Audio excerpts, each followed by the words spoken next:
जिस व्यक्ति के ऊपर एक ब्लैक ऑरा है या राहु जिसका पीढ़ी चल रहा है, उस व्यक्ति के ऊपर प्रेत, भूत, प्रेत, तंत्र, टोटके बहुत जल्दी इफेक्ट करते हैं। कौन सा ऐसा मंत्र है हमारे देखते हुए सफलता के लिए जिससे उसे प्रसिद्धि और सफलता मिल जाए? चावलों को बांटना शुरू कर दोगे, चावल को जल में बहा दोगे, उस व्यक्ति का सत्यानाश हो जाएगा। भाषण तो सभी लोग देते हैं लेकिन राशन कोई नहीं देता। इस मंत्र का पाठ करना, ओम सर्व दुख जिन हराय नमः। सभी प्रकार के भूत, प्रेत, जिन, प्रेत आपके घर से भाग खड़े होंगे। कि आपके बच्चे नहीं पढ़ रहे हैं, उनकी पढ़ाई पर बुरा प्रभाव पड़ रहा है और कोई उपाय काम नहीं कर रहा।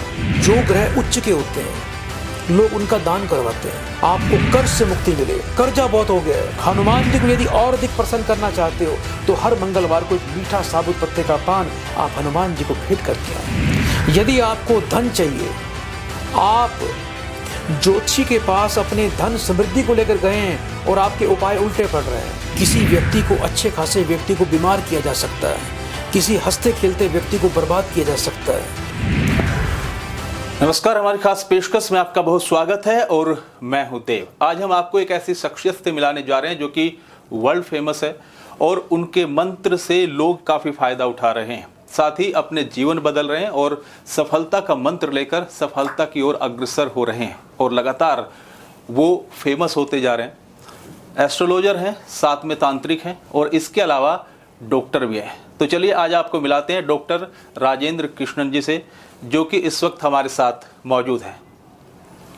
बहुत बहुत स्वागत है आपका राजेंद्र। नमस्कार राजेंद्र जी, सबसे पहला सवाल यह है कि डॉक्टर राजेंद्र कृष्णन, जहाँ तक हमने आपके बारे में जाना है, आप हरियाणा से बिलोंग करते हैं जी, और नाम से लोगों को कई बार कंफ्यूजन होता है कि कहीं साउथ से तो बिलोंग नहीं करते। तो इस नाम के पीछे की वजह आखिर क्या है? एस्ट्रोलॉजी के अंदर तो मैं बचपन से ही हूँ जी।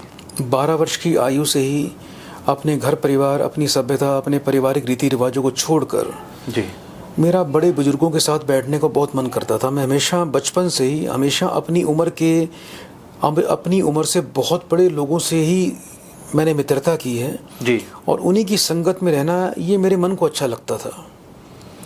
तो जितने भी बुजुर्ग लोग मुझे मिलते थे तो मैं उनका सदैव सम्मान करता था। मेरी शुरू से रुचि नहीं रही थी, जैसे बचपन में लोग बच्चे खेलते हैं जी, हर बच्चे की इच्छा होती है। आज से अगर हम 40 साल पहले जाएं तो उस वक्त मैं 10 वर्ष का था, तो हर बच्चे, आपको पता है, क्रिकेट खेलते हैं।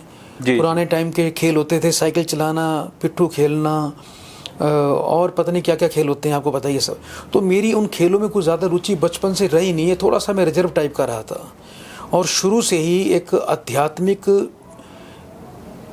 बनना या आध्यात्मिक की तरफ रुचि मेरी बचपन से मेरे मन में रही है जी। कि जैसे बचपन से ही मेरे मन में आता था कि मैं गऊ की सेवा करूं, मैं पशु पक्षियों की सेवा करूं, मैं जीव जगत की सेवा करूं, उससे मुझे बड़ी आत्म तृप्ति मिलती थी जी। तो ये चीज़ें मुझे किसी ने सिखाई नहीं थी, ये अंदरूनी बाय बर्थ ये गुण परमात्मा ने मुझे प्रदान किए थे जी। तो सबसे पहले तो ऐसे ही एक मेरे गुरुदेव थे मिस्टर केवल कृष्ण गोस्वामी जी जी। तो हमारे क्षेत्र में रहा करते थे और बहुत अपने क्षेत्र में उस टाइम के नामी थे वो जी। अब तो उनका स्वर्गवास हो गया है। तो मैं अक्सर जब भी मुझे टाइम मिला करता था मैं उनके पास जाके बैठ जाया करता था, उनसे ज्ञान की बातें सीखना जी, और उनसे एस्ट्रोलॉजी के बारे में कुछ गुण सीखने या इसके बारे में हम चर्चा बहुत किया करते थे। वो मुझे अपने बच्चे की तरह अपने पास बिठाकर घंटों घंटों मुझे बिठाया करते थे। मुझे उनकी सेवा करना भी बहुत अच्छा लगता था जी, क्योंकि बुजुर्ग थे, काफ़ी उम्र उनकी काफ़ी थी, एजड थे काफ़ी, वजन थोड़ा उनका ज़्यादा था, तो थोड़ा सा उनको बीपी की शिकायत भी रहती, तो मैं उनको थोड़ा प्रसन्न रखने का प्रयास करता था जी। और मेरी उनसे तालमेल इतना अच्छा था, बहुत सुंदर तालमेल था कि एक जैसे पिता और पुत्र का तालमेल होता है। तो मेरा ऐसा उनके साथ एक रिश्ता रहा है मेरे गुरुदेव के साथ। तो उन्होंने मुझे बचपन में जब लगभग मैं 10-11 वर्ष का था तो मुझे आशीर्वाद दिया था, बेटा जा, तुझे जीवन में कुछ बड़ा करना है, मैं तुझे आशीर्वाद देता हूँ। और उनके वचन सत्य हैं। और उन्होंने मुझे फिर, एक उनके मित्र थे रामा कृष्णन जी जी, ये सहारनपुर में उस वक्त थे, वो साउथ के थे जी, और उनका स्थान सहारनपुर में भी था और उनकी एक कुटिया ऋषिकेश में भी थी जी। तो उन्होंने मुझे उनसे एक बार परिचित करवाया। और जो मेरे गुरुदेव थे इनका भी सहारनपुर में कुछ रिलेशन में लोग रहा करते थे जी। तो कई बार जाते थे, मुझे भी साथ लेके जाते थे, तो मुझे उन्होंने उनसे मिलवाया। तो कुछ चीज़ें थोड़ी सी मैंने उनके साथ रही, मैं कम से कम 3 वर्ष में उनके साथ रहा हमने कुछ आपस में वहाँ पर बहुत चर्चाएं की, ज्योतिष के ऊपर, ज्ञान के ऊपर, मेडिटेशन के ऊपर, कुंडली के रहस्यों के बारे में जी, उपाय किस प्रकार से काम करते हैं, ग्रहों का हमें किस प्रकार एक नकारात्मक फल को हमने रोकना है, और जो ग्रह हमारे शुभ हैं उनके फलों को हमने कैसे बढ़ाना है, ये पूरी जानकारी मैंने अपने दूसरे मेरे गुरुदेव रहे हैं रामाकृष्ण जी। तो मेरा नाम तो था राजेंद्र, और उन्होंने मेरा नाम पहले तो राजेंद्रन किया, फिर उसके बाद उन्होंने मुझे आशीर्वाद दिया कि बेटा कृष्णन जरूर लगाया करो, भगवान ये कृष्ण का भी इसमें नाम आता है और ये आप पर बड़ी कृपा करेगा। तो इस बात को कम से कम हो गए हैं लगभग 36-37 वर्ष जी। तो उस वक्त उन्होंने मुझे कृष्ण नाम दिया था। तो इस तब नाम से के पीछे का जो रहस्य है ये है, और ये मेरे ख्याल से जबकि मैं पहली बार आज दर्शकों को पता चला होगा कि जबकि मैं साउथ में उस तरफ मेरा कोई लिंक ज़्यादा नहीं रहा जी। गए कई बार हैं, केरला भी गए हैं और साउथ में कई जगह गए हैं, और मैं महात्माओं से हर जगह मिलता हूँ। ये मेरी रुचि रही है बचपन से जी। मेरी एक बचपन से रुचि रही है कि मुझे जहाँ अगर कोई ज्ञान की बात मिली, अगर मैं अपने गुरुओं की संख्या गिनूँ तो मेरे गुरु कम से कम 24 हैं जी। तो जहाँ से भी मुझे आज तक कोई ज्ञान की बात मिली, चाहे वो प्रवचन की कोई लाइन हो, चाहे किसी ने कोई ग्रह का मुझे ज्ञान दिया हो, या कोई उपाय संबंधित जानकारी दी हो, तो उसे मैंने अपने गुरु के रूप में उसका सम्मान किया है, चाहे वो मुझसे उम्र में कितना ही छोटा रहा हो जी। अगर कोई व्यक्ति मेरे सामने ज्ञान की बात करता है तो मैं उसके चरणों में बैठ जाता हूँ, तो मैं ज्ञान को नमस्कार करता हूँ। तो ऐसे ही जहाँ से ज्ञान मिला मुझे प्राप्त हुआ, और ये राजेंद्रन कृष्णन ये मेरे गुरु जी का आशीर्वाद है जी। तो ये आज पहली बार शायद दर्शकों को पता चला हो कि आपके इस नाम के पीछे क्या, क्योंकि बहुत सारे लोग जो है ये अक्सर ये सोचते होंगे कि जो गुरुजी हैं वो साउथ से कहीं बिलोंग करते हैं। डॉक्टर राजेंद्र कृष्णन आज ज्योतिषाचार्य हैं, एक बड़े एस्ट्रोलॉजर हैं, देश और दुनिया में उनका नाम है। डॉक्टर राजेंद्र कृष्णन अगर एस्ट्रोलॉजर ना होते तो क्या होते? अगर मैं एस्ट्रोलॉजर ना होता तो मैं लोगों की सेवा कर रहा होता, एक समाज सेवी के तौर पे। एक समाज सेवी, एक सोशल वर्कर, एक कार्यकर्ता, धर्म का प्रचार करने वाला।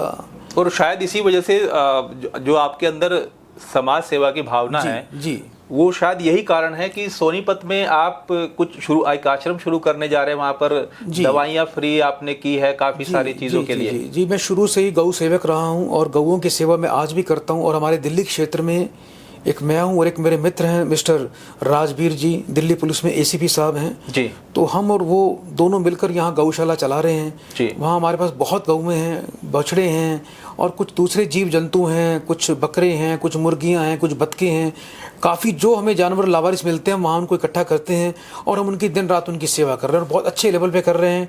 इसके अलावा सोनीपत बाबा कलीनाथ गौशाला से मैं जुड़ा हुआ हूँ जी। मैं वहाँ भी जो भी मुझसे होता है मैं अवश्य जाता रहता हूँ वहाँ पर। और इसके अलावा गौओं के लिए एक अलग से बहुत बड़ी गौशाला का निर्माण का मेरा संकल्प है कि जहाँ हज़ारों गौओं को हमने एक साथ रखना है, क्योंकि आजकल गौओं की बड़ी दुर्गति हो रही है। मैं यहाँ पर देखता हूँ, दिल्ली में हम रहते हैं जी। आप देखते हैं कि दिल्ली में गौएं जगह जगह भटक रही हैं, सड़कों पर खड़ी हैं, उनका कोई आश्रय नहीं है, उनके पास कोई रहने का अच्छा स्थान नहीं है, उन्हें कोई खाना देने वाला नहीं है, तो लोगों की जूठन खा रही हैं। तो इससे मेरा जो हृदय है ना वो एकदम कांप उठता है देख के कि इस संसार के अंदर हम दिल्ली जैसे जहाँ शहर में रह रहे हैं, जहाँ लोग 5-5, 10 करोड़ के फ्लैटों में रहते हैं और 20-20, 50-50 करोड़ की कोठियों में रहते हैं और उनके घर के बाहर गौएं जूठन खा रही हैं। तो ये हम सबको शर्म आनी चाहिए, हम हिंदुओं को भी शर्म आनी चाहिए कि हम हिंदुओं को इस बात पर लज्जित होना चाहिए कि गौ माता जिसका आज आश्रय नहीं है, हम धनवान तो बन गए हैं लेकिन हमारे अंदर इतनी शक्ति नहीं रहेगी, इतना हमारे अंदर आत्मबल नहीं है, इतना समर्थ नहीं रह गया कि हम अपने धन में से कुछ हिस्सा गौ सेवा पर लगा सकें और अपने इस जन्म को कृतार्थ कर सकें, इस जीवन को हम सफल कर सकें। तो ये सद्बुद्धि सबको नहीं मिल रही है, लेकिन मेरा ये संकल्प है, आपको वचन दे रहा हूँ कि मैंने एक संकल्प ले रखा अपने जीवन में कि बहुत जल्दी एक ऐसा समय आएगा कि दिल्ली में जो गायें भटक रही हैं, आपको दिल्ली में गायें ढूंढने को भी नहीं मिलेगी, क्योंकि इन सबको मैं इनकी सेवा करने के लिए मैं आतुर हूँ और एक इतना बड़ा आशियाना मैं इनके लिए बनाने की कोशिश कर रहा हूँ और बहुत जल्दी मैं उसमें सफल हो जाऊँगा। जितनी भी दिल्ली गायें हैं ये भटक रही हैं जो सड़कों पर, जिनके पास कोई आश्रय नहीं है, उनके आश्रय का निर्माण मैं आप सब भक्तों के साथ मिल के करूँगा और उनके लिए इतनी सुंदर सेवा करेंगे गौओं की कि गायें जो पूजनीय हैं, जिसे हम गौ माता तो कहते हैं, भाषण तो सभी लोग देते हैं लेकिन राशन कोई नहीं देता। जी। तो भाषण सभी दे रहे हैं लेकिन गायें हमारी संस्कृति में बसी हुई है। गाय बचेगी तो धर्म बचेगा और धर्म बचेगा तो राष्ट्र बचेगा। तो हमें गौ की रक्षा करनी है, अपने राष्ट्र की रक्षा करनी है, अपने सनातन की रक्षा करनी है, अपने हिंदू धर्म की रक्षा करनी है। हमें हिंदू अपने आप को कहने का तभी हमारा एक अधिकार बनता है जब हम गौ सेवक के रूप में अपनी पहचान बनाएंगे, हम गाय की सेवा करेंगे। तो गुरुजी का संकल्प है और जाहिर तौर पर इस संकल्प से नंबर कहीं ना कहीं आपको गुरुजी का मिलेगा, क्योंकि फेमस है। आप सर्च भी करेंगे गूगल पे, तो आप अगर इनके साथ जुड़ना चाहते हैं तो बिल्कुल संपर्क कर सकते हैं। गुरुजी, अब एस्ट्रोलॉजी से संबंधित अगर बात की जाए तो एक सवाल अक्सर जहन में आता है, और कई दर्शकों से जब हमने सोशल मीडिया पे डाला कि आपका आज इंटरव्यू है, तो एक सवाल आया कि अक्सर लोग मंदिर जाते हैं, मंदिर में जाने के बाद में प्रसाद के रूप में वहाँ से माला मिलती है, तो उस माला का क्या करना चाहिए? जब भी हम किसी मंदिर में जाते हैं, किसी धर्म स्थान पर जाते हैं, किसी पवित्र स्थान पर जाते हैं, गुरुओं के स्थान पर जाते हैं जी, तो वहाँ पर यदि देवताओं पर चढ़ी हुई माला या उनके चरणों में पड़े हुए पुष्प अगर वहाँ का पुजारी, वहाँ का कार्यकर्ता अगर हमें प्रदान कर रहा है तो हमें वो आशीर्वाद के रूप में, एक पॉजिटिव एनर्जी के रूप में हमें वो स्वीकार करने चाहिए, हमें उनको अपने माथे लगाना चाहिए। यदि ब्राह्मण या पुजारी आपको वो माला, आपके परमात्मा के, भगवान के गले से उतरी हुई माला यदि उतार कर वो आपको डाल रहा है, तो आप इसको अपना सौभाग्य माने, इसे परमात्मा का आशीर्वाद माने, क्योंकि ये मालाएं तो आशीर्वाद से प्राप्त हो सकती हैं। और किसी धर्म स्थान पर, किसी तीर्थ स्थल पर, किसी यज्ञ अनुष्ठान में यदि आप कहते हैं ना हमें कोई एक फूल की पत्ती भी मिल जाए तो हम उसको भी माथे से लगाते हैं, तो माला अगर कोई हमें डाल रहा है तो हमें इस बात पर बड़ा अपने आप को सौभाग्यवान समझना चाहिए। और उस माला को आप पहन लीजिए, अगर पुजारी आपको दे रहा है, यदि आपके हाथ में दे रहा है, आप उसको माथे से लेकर लगाइए, आप उसको अपने घर पर लेकर आइए, आप उसको अपने घर पर पूजा के स्थान पे कम से कम 1-2 दिन रखें, ताकि उसकी खुशबू, उसकी पॉजिटिव एनर्जी आपके घर पर प्रवाह करे, आपके घर में शांति, समृद्धि और देव कृपाएं। जब वो पुष्प थोड़े से मुरझा जाएं और उसके बाद आप उसको बड़े आदर पूर्वक आप उसको जल में विसर्जन कर दें, नदी में, किसी पवित्र नदी में जाके डाल दें, या उसको फूलों को तोड़कर जाके खेतों में फैला दें। इससे वहाँ का भी कल्याण होगा और परमात्मा के प्रति हमारा सम्मान बनेगा। जी, बहुत सारे एस्ट्रोलॉजर अभी तक हमने देखे हैं गुरुजी। अगर बहुत सारे एस्ट्रोलॉजर की बात करें तो बहुत सारे एस्ट्रोलॉजर हैं जो कोई महाकाल में विश्वास रखता है जी, कोई भगवान शिव की पूजा करता है, कोई हनुमान जी की पूजा करता है, और उनके नाम पे एस्ट्रोलॉजी उनकी चलती भी है। पहले एस्ट्रोलॉजर हमने देखे हैं जो कि गुरुजी का जो स्मरण करते हैं और उनको काफ़ी ज़्यादा मानते हैं। इसके पीछे की कुछ खास वजह? मैं बड़े गुरुजी को मानता हूँ। शायद आपने मेरे वीडियो देखे होंगे, टीवी पर कार्यक्रम देखे होंगे। पहले हालांकि मैं गुरुजी को काफ़ी टाइम से इनके नाम सुना है और भक्त इनके मिलते रहते हैं, लेकिन एक दिन मैं ब्रह्म मुहूर्त में, मेरा नियम है कि मैं डेली रुद्राभिषेक करता हूँ जी, और मेरे घर पे सुबह से लेकर शाम तक रुद्राभिषेक चलते हैं। श्रेष्ठम कर्मकांडी ब्राह्मण सदैव मेरे घर पे रहते हैं जी, तो सबसे पहला रुद्राभिषेक मैं ही करता हूँ। तो एक दिन मैं रुद्राभिषेक कर रहा था, तो मुझे रुद्राभिषेक करते करते भगवान शिव के अंदर, शिवलिंग के स्वरूप में मुझे गुरुदेव के दर्शन हो गए जी, मेरे रोंगटे खड़े हो गए। लेकिन मैंने अपना रुद्राभिषेक जारी रखा जी। जब तक मैं रुद्राभिषेक करता रहा, गुरुदेव साक्षात मेरे शिव लिंग के रूप में, गुरु जी का खिलता हुआ चेहरा, उनका सुंदर स्वरूप मेरे सामने था जी। तो इस प्रकार से मैंने पहली बार जब उनके दर्शन किए, इसके बाद तो मैं शब्दों में नहीं बता सकता हूँ कि मुझे ऐसी ऐसी अनुभूतियाँ मेरे गुरुजी ने मेरे को करवाई हैं, जो चीज़ें शायद ओपन में सबको बतानी मैं उचित नहीं समझता हूँ। गुरुजी साक्षात मुझ पर कृपा कर रहे हैं, उनकी पवित्र एनर्जी मुझे महसूस हो रही है। हर पल मैं गुरुजी से जो मांगता हूँ मुझे वो प्रदान कर रहे हैं, उनका आशीर्वाद मुझे प्राप्त हो रहा है। उनका आशीर्वाद लेके यदि मैं किसी को एक फूल भी प्रदान कर रहा हूँ तो सामने वाले पर वो कृपा जा रही है। तो ये गुरुजी के प्रति मेरी आस्था है, जो चीज़ें मैं शब्दों में आपको बयान भी नहीं कर सकता। और गुरुजी साक्षात मुझ पर कृपा करते हैं, मुझे अपने दिव्य दर्शन प्रदान करते हैं। उनकी विशेष कृपा से ही जो हो रहा है, जो विस्तार मैं कर रहा हूँ, ये सब मेरे गुरुजी की कृपा है। जय गुरुजी, शुक्राना गुरुजी। ओम नमः शिवाय, शिव जी सदा सहाय। ओम नमः शिवाय, गुरुजी सदा सहाय। यही मेरा मंत्र है और यही मेरा अंतिम लक्ष्य है कि जब तक श्वास चलेगी, जब तक मेरे मुख से गुरु जी का नाम निकलेगा, मैं उन्हीं के नाम का दुनिया में प्रचार करूंगा, उन्हीं के नाम का मैं सुंदर मंदिर और एक आश्रम मंदिर सोनीपत में तैयार हो चुका है, और उन्हीं के नाम से लोगों को हर वर्ष हर महीने कम से कम 1000 गरीबों को हम अन्न वितरण का अभी कार्यक्रम शुरू करने वाले हैं आने वाली पूर्णमासी से। और कम से कम सभी प्रकार की जो मुख्य हमारी बीमारियां होती हैं, जिसके लिए हर व्यक्ति, गरीब व्यक्ति परेशान रहता है, तो वो सब दवाइयों का हमने निर्माण करवाया है। ये सभी प्राकृतिक रूप से जड़ी बूटियों की दवाइयाँ मैं खुद बनवा रहा हूँ और परचेज करके, और वो दवाइयाँ हम सब आश्रम में हम आपको फ्री देंगे।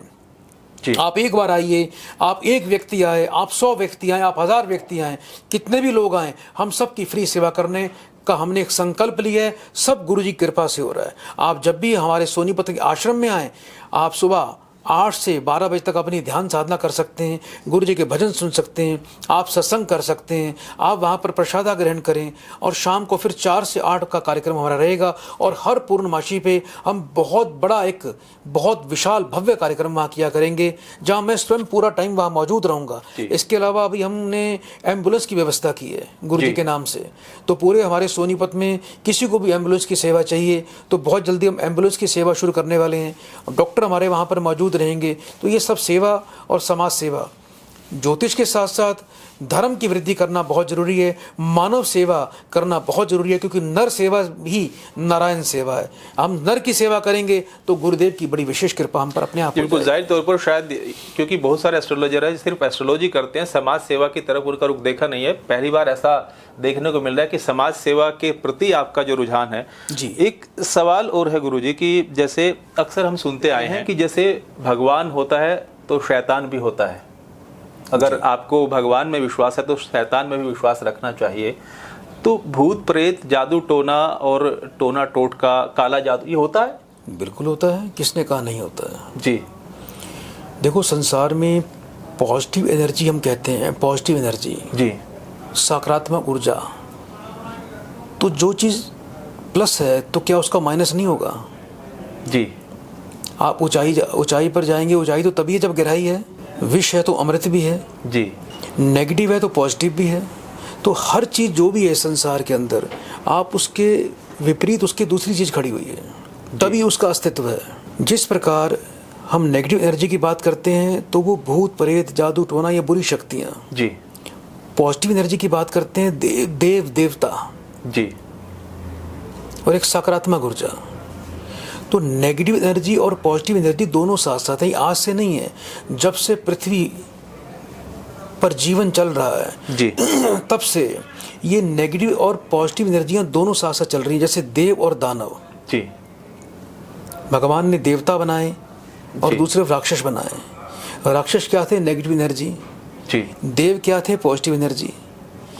इसी प्रकार से आपने देखा होगा कि हमारे इस ब्रह्मांड के अंदर, इस सृष्टि के अंदर 33 करोड़ देवी देवताओं का वास है जी। 33 कोटि देवी देवता जी। तो यदि मैं आपको भी देवताओं के बारे में आपको बोलूं कि किसी देवता के बारे में आप गिनती करो तो कितनी गिनती कर पाओगे आप जी? आप यदि देवताओं के बारे में गिनती करेंगे तो मुझे लगता नहीं कि आप 25 से ज़्यादा नाम बोल पाएंगे। तो 33 करोड़ देवी देवता के अंदर सारे भगवान शिव या दुर्गा जी के रूप नहीं है जी। सारे शिव और देवता दुर्गा जी के रूप नहीं है। इसमें बहुत सी आसुरिक शक्तियां भी हैं, वो भी 33 करोड़ देवी देवताओं में ही हैं जी।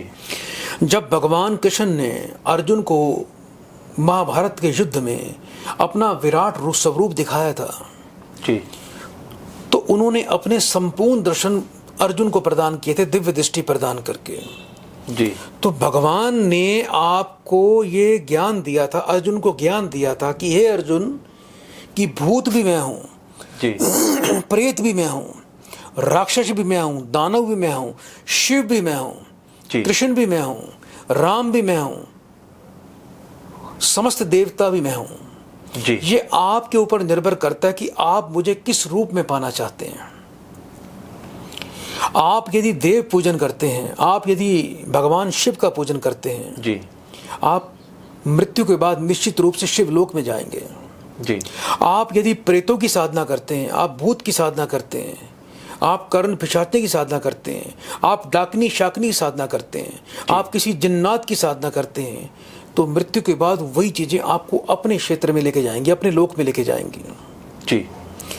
और जहां तक तंत्र टोटके का सवाल है, तो लाखों प्रकार के तंत्र टोटके मुस्लिम इल्म के अंदर आते हैं, लाखों प्रकार के टोटके हमारे हिंदू धर्म में आते हैं। कुछ अच्छे प्रयोग भी हैं और कुछ बुरे प्रयोग भी हैं। ऐसी शमशान की विद्या है जी। शमशान में माँ कालका वास करती है। आपको किसी प्रकार का कोई प्रयोग करना है, आप माँ कालका के रूप में भी आप उसको सिद्ध कर सकते हैं जी। आपको वहां पर कोई भूत साधना करनी है, आपको जिन्नात करना है, आप कब्रिस्तान में जाके साधना करिए जी। आप किसी शक्ति को अर्जित करना चाहते हैं जिसको आप नेगेटिव कह रहे हैं, जिसको आप भूतों के रूप में भी बहुत सी शक्ति हैं, असंख्य शक्ति हैं और उनके मंत्र भी हैं। ऐसा नहीं है कि सिर्फ किताबों की बातें हैं, ये हर शक्ति के पीछे एक मंत्र है जी। लाखों प्रकार के यंत्र हैं, लाखों प्रकार के करोड़ों प्रकार के हमारे शास्त्रों में मंत्र दिए गए हैं। तो उन मंत्रों के आधार पर ये आपको चयन करना है कि आपको नेगेटिव की तरफ जाना है या आपको पॉजिटिव की तरफ जाना है। आपको नेगेटिव चीज़ों से फ़ायदा लेना है या आपको पॉजिटिव चीज़ों से फ़ायदा लेना है। फ़ायदा दोनों चीज़ें आपको देंगी, लेकिन अंत में क्या होगा? अगर आप पॉजिटिव चीज़ों की तरफ जाते हैं तो आपको मृत्यु के बाद आपको पॉजिटिव स्थान ही प्राप्त होगा। अगर आप नेगेटिव चीज़ों के पीछे भागते हैं तो आपको मृत्यु के बाद उन्हीं के साथ ही रहना पड़ेगा। वो अपनी संख्या में वृद्धि करते हैं जी। भूत प्रेत डाकनी शाकनी, ये बहुत बड़ा इनका एक साम्राज्य है। कोई ऐसा मंत्र हमारे दर्शकों के लिए जिससे कि कई लोग अगर इससे कोई परेशान हो और वो सिर्फ एक मंत्र ऐसा हो जो इन सब बाधाओं से दूर हो जाए? देखो, सबसे पहले देखो, भूत प्रेत की जैसे आपने बात की थी, तो क्या हनुमान जी के जितने भी आप श्लोक उठा लीजिए, बजरंग बाण ले लीजिए जी, हनुमान चालीसा ले लीजिए और हनुमान जी के जितने भी सुंदरकांड के आप पाठ पढ़ लीजिए, सब में भूत प्रेत का वर्णन किया गया है जी। आप अपने शास्त्रों में देख लीजिए, महाभारत देख लीजिए, उसमें भूत प्रेतों का वर्णन है जी। रामायण देख लीजिए शास्त्रों में, क्या उसमें भूत प्रेत का वर्णन नहीं है जी। जब इंद्रजीत जब भी कोई युद्ध करते थे पहले वो भूतों की बलि दिया करते थे जी, और उनको अजय होने का आशीर्वाद प्राप्त होता था। वो भूतों की बलि देकर माँ निकुम्बला देवी को प्रसन्न किया करते थे जी। तो ये भूत प्रेत आज से नहीं है, ये सदियों से जब से संसार सृष्टि का निर्माण हुआ है तब से ये भूत प्रेत चले आ रहे हैं। देखो, भूत का मतलब क्या होता है? आप जीवित हो, आप इंसान हो जी। जैसे ही आप मृत्यु आपकी हो जाएगी तो आप भूत बन जाओगे जी। ये भी एक रहस्य है। आप अपने घर में पितरों की पूजा करते हो, आप हिंदू हो जी, करते हो नहीं करते जी, हो? जी, बिल्कुल। आपके घर पे किसी की मृत्यु हो जाए जी, तो क्या प्रेतों का भोजन निकलता पता है आपको इस बात का? जी। प्रेतों के नाम के पिंड बनाए जाते हैं जी। अभी जब श्राद्ध आने वाले हैं अभी जी, जी। अब श्राद्धों के अंदर पितृ और प्रेतों दोनों का पूजन होता है जी। जो पितृ होता है, पितृ प्राचीन है जी, जो बहुत वर्षों पहले गुजर गए थे जी। और जो प्रेत हैं ये वो हैं जिनकी अभी अभी मृत्यु हुई है जी। और इन्हीं में से कुछ प्रेत और पितृ ऐसे भी होते हैं जो ब्रह्म राक्षस बन जाते हैं जी। ऐसी बहुत सी शक्तियां हैं, ऐसी बहुत से जन्नात हैं, ऐसी बहुत सी आसुरिक शक्ति हैं जिनको आप सिद्ध कर सकते हो, जिनसे आप फ़ायदा भी ले सकते हो, लेकिन वो फ़ायदा आपके लिए आगे चल के नुकसानदायक साबित होता है। इसलिए हमें सिर्फ सात्विक बनना है, हमें हनुमान जी की शरण में रहना है, हमें भगवान शिव की शरण में रहना है, हमें नारायण की पूजा करनी है, हमें दुर्गा जी के शुद्ध रूपों की पूजा करनी है जी। कोई व्यक्ति यदि संसार में अगर किसी के ऊपर कोई भूत प्रेत की बाधा है जी, आपको पता है तंत्र टोटके लाखों प्रकार के होते हैं जी। और ऐसा नहीं सिर्फ बातें हैं, किसी व्यक्ति को, अच्छे खासे व्यक्ति को बीमार किया जा सकता है, किसी हंसते खेलते व्यक्ति को बर्बाद किया जा सकता है, किसी बसे बसाए घर को तबाह किया जा सकता है, किसी के रोजगार को बांधा जा सकता है, किसी के विवाह को तोड़ा जा सकता है, किसी की कोख को बांधा जा सकता है। ऐसे बहुत से तांत्रिक हैं जी, जो इन विद्याओं का प्रयोग करते हैं, जो इन चीज़ों का अपने कुछ पैसे के लालच के लिए इनका प्रयोग करते हैं। लेकिन मैं सबको यही कहूँगा कि यदि आप जीवन में एक सुरक्षित, सुखी और समृद्ध जीवन जीना चाहते हैं तो आप हनुमान जी की शरण में रहें, क्योंकि हनुमान जी अजर है, अमर है, इस लोक में अभी भी आपके साथ मौजूद हैं। जब आप सच्चे मन से हनुमान जी का ध्यान करेंगे तो भूत प्रेत निकट नहीं आवे, महावीर जब नाम सुनावे। तो भूत प्रेत आपके निकट नहीं आएंगे जब आप महावीर का नाम सुने, जपेंगे। तो एक सुंदर मंत्र दे रहा हूं आपको मैं, जो जिस मंत्र को करने से इस संसार में आपका तेज बढ़ेगा, आपका पराक्रम बढ़ेगा। सबसे पहला मंत्र जिससे आपको शक्ति बढ़ेगी, जिसको करने से आपके ऊपर नेगेटिव एनर्जी का प्रभाव कभी नहीं पड़ेगा।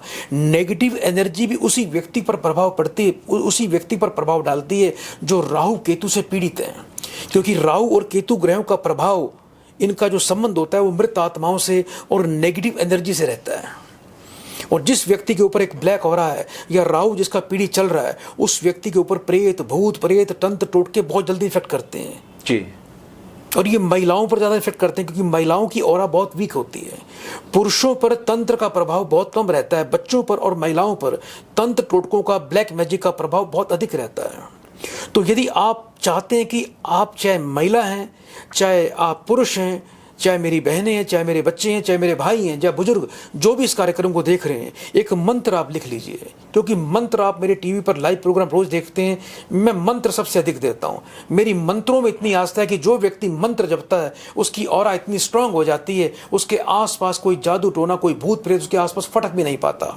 तो पहला मंत्र हनुमान जी का, सुबह नहा धोकर एक घर में देसी घी का दीपक जलाएं, हनुमान जी का ध्यान करके हाथ में थोड़ा लाल पुष्प और थोड़े चावल रखकर आप गणेश जी का पहले ध्यान करें, जय श्री राम 3 बार बोलें। उसके बाद एक मंत्र बोलिए, ओम महातेजस्से नमः, ओम महातेजस्से नमः, ओम महातेजस्से नमः। इस मंत्र का 10 मिनट तक पाठ कर लीजिए। आप पर कोई भूत प्रेत का, किसी प्रकार का कोई तंत्र टोटका कभी काम ही नहीं करेगा। जो करेगा वो उस पर मार करेगा, आपसे टकराकर, आपकी मजबूत ऑरा से टकराकर वो शक्ति उसी के ऊपर जाके पड़ेगी। और दूसरा, यदि किसी पर भी भूत प्रेत ने डेरा डाल लिया है, तंत्र ने पकड़ लिया है, घर में प्रेत घुस गए हैं, घर में बुरी शक्तियां आपको लग रहा है कि आपके घर में वास बुरी शक्तियों का है, प्रेत बाधा है, भूत बाधा है, तंत्र बाधा है, कोई टोटका है, तो उसके लिए बड़ा शानदार मंत्र दे रहा हूं। ओम सर्व दुख जिन हराय नमः, ओम सर्व दुख जिन हराय नमः, ओम सर्व दुख जिन हराय नमः। संध्या काल में हाथ में 2 केले, लाल पुष्प, चावल और 1 डली गुड़ की हाथ में रखकर आप हनुमान जी को प्रणाम करके इस मंत्र का पाठ करना, ओम सर्व दुख जिन हराय नमः। सभी प्रकार के भूत प्रेत, जिन प्रेत आपके घर से भाग खड़े होंगे। इस मंत्र को महातेजस्से नमः मंत्र सुबह करें और ओम सर्व दुख जिन हराय नमः मंत्र का संध्या काल में पाठ करें। आपके परिवार में क्या, आपके पड़ोस में भी कोई बुरी शक्ति को, तंत्र टोटका या बुरा प्रभाव कभी काम ही नहीं करेगा। आपके साथ भी जो बैठ जाएगा वो भी सकारात्मक ऊर्जा से परिपूर्ण हो जाएगा। तो जाहिर तौर पर ये मंत्र आपको ज़रूर करने चाहिए अगर आपको इन चीज़ों से बचना। एक सवाल और है गुरुजी की, जैसे हर इंसान को अपने जीवन में सफलता, प्रसिद्धि हर इंसान को चाहिए, लेकिन कई सारे लोग जो मिले एस्ट्रोलॉजर से, उन्होंने बात की और उन्होंने ये कहा कि हमने जो उन्होंने कहा हमने वो किया, लेकिन रिजल्ट उसका नहीं मिल पाया। तो इसके पीछे क्या वो एस्ट्रोलॉजी काम नहीं कर रही है या फिर जो उपाय बताए गए उस तरीके से काम नहीं कर रहे हैं? और ऐसा कौन सा ऐसा मंत्र है हमारे दर्शकों सफलता के लिए जिससे उसे प्रसिद्धि और सफलता मिल जाए? सबसे पहले तो मैं अपने प्रिय दर्शकों को बताना चाहता हूं कि देखो, ज्योतिष गलत नहीं है, ज्योतिषी गलत हो सकता है जी। कोई ज्योतिषी या उसकी गणना गलत हो सकती है, पर ज्योतिष गलत नहीं है। अगर किसी की गणना सही है तो यदि यह बताया गया कि इस व्यक्ति ने 60 वर्ष 5 महीने 6 दिन और 4 घंटे जीवन जीना है, तो वो उतना ही जीवन जिएगा।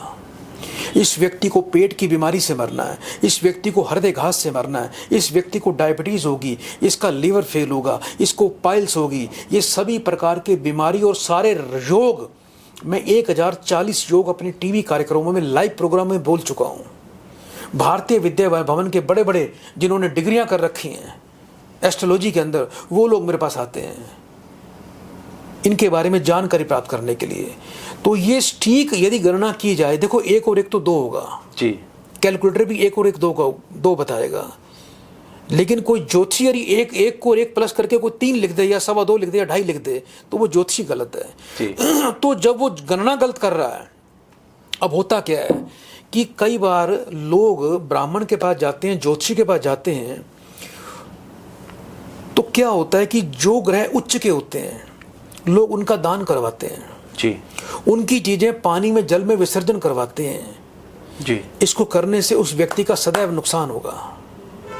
अब मान लो आपका शुक्र उच्च का है जी शुक्र की वस्तुएं हैं दूध चावल इत्र जी अगर आप इत्र को बांटना शुरू कर दोगे आप दूध को बांटना शुरू कर दोगे दूध को जल में बहा दोगे उपाय के तौर पर जी। चावलों को बांटना शुरू कर दोगे चावल को जल में बहा दोगे उस व्यक्ति का सत्यानाश हो जाएगा जी।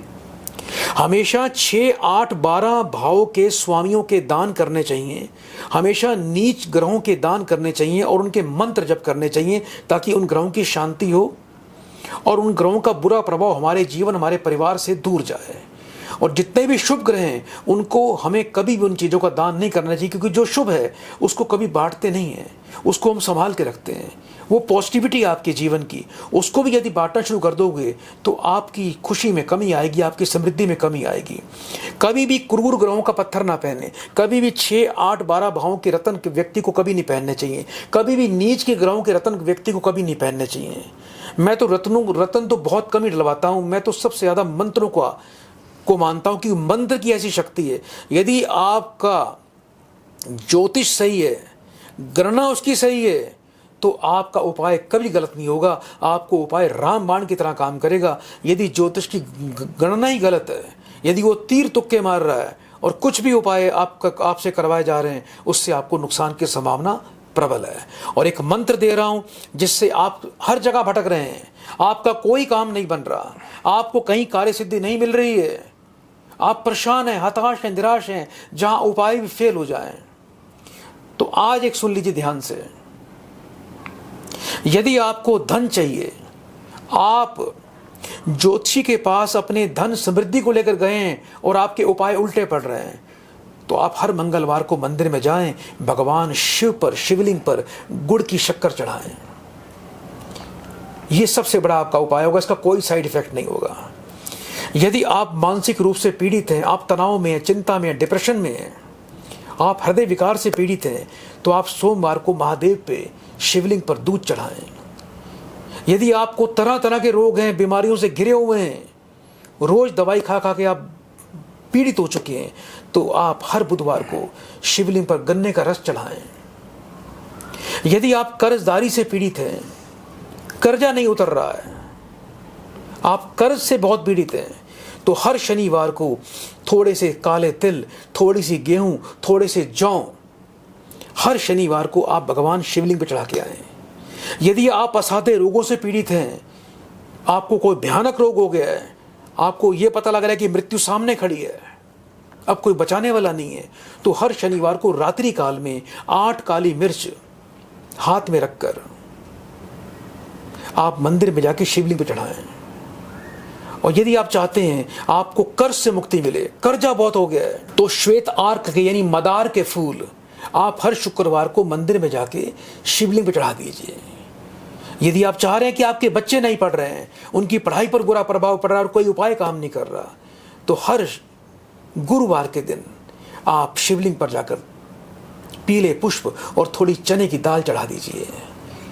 ये सभी प्रयोग भगवान शिव ही आपको आशीर्वाद प्रदान कर देंगे। और फिर जब मृत्यु तुल्य संकट आ गया आपके ऊपर आप मृत्यु शैया पड़े तो आप महामृत्युंजय मंत्र को पकड़ लीजिए। ओम त्र्यंबकम यजामहे सुगंधिम पुष्टिवर्धनम उर्वारुकमिव वंदनान मृत्योर्मुक्षयेमामृतात्। जय महादेव की। इस महामृत्युंजय मंत्र को जो करता है उस व्यक्ति पर कभी कोई तंत्र टोटका कोई ग्रह का बुरा प्रभाव भी नहीं पड़ता। लेकिन नियम से करना। जो व्यक्ति नियम से महामृत्युंजय इस मंत्र को पढ़ ले मृत्यु भी उससे दूर भागती है। काल के भी काल है महादेव। ग्रहों की तो विसात ही क्या है कि जो व्यक्ति महादेव का महामृत्युंजय मंत्र नियमित कर ले उसका बाल भी बांका कर पाए। और एक मंत्र सुन लीजिए। आपके कोई काम नहीं बन रहे हैं चारों तरफ से ज्योतिषियों से घूम घूम कर परेशान हो चुके हैं तो एक मंत्र ये हनुमान जी का मंत्र है। सुबह नहा धोकर हाथ में थोड़े लाल पुष्प चावल रखकर आप 10 मिनट के लिए एक मंत्र ध्यान करिए।